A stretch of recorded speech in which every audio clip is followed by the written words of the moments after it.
ماته یې ښکلا کړله او درست ښایست منلې دي ستا خوږې آزاده داوطلبي کېږي.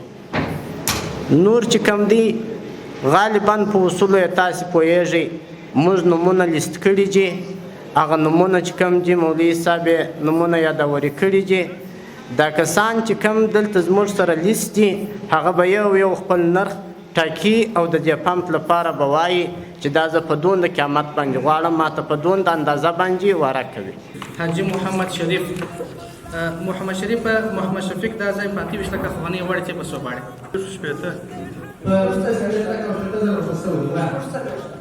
شپږ څلوېښت لکه الله زره. عبدالصمد حاجي موسی جان زوی و در 50 لکه په لکه باندې حساب په درو 50 لکه افغانۍ وصل شوی دی. کومه دی 50 لکه او 60 زره افغانۍ وصل شوی دی.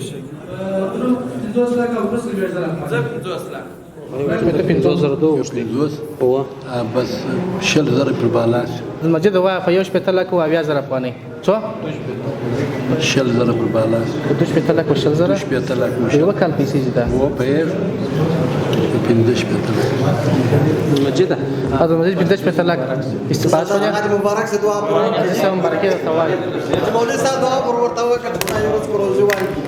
الحمد لله رب العالمين والصلاة والسلام على نبي الكريم محمد وآله وأصحابه أجمعين ارحمنا برحمتك يا الله. دې ته تدارکات وایي. تدارکات به شفاف وي او د خلکو په مخ کې به وي، چاته به یو شک و شبهه نه پاتې کېږي چې په دې کې یو قسم جوړ جاړی سوی دی. نو ستاسو په مخ کې دا داوطلبي دا وسوله اخري نقطې ته راورسېدل.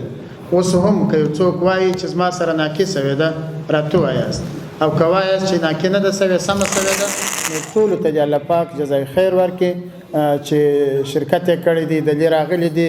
تجارت د عین عبادت دی، په شنیت باندې سړی وکړي او د دولت سره د حکومت سره د پارتنرشپ دی یو شراکت دی په یو اندازه باندې یا په اجاره او په کرایه باندې د خپل ملکیت اخیستل دي.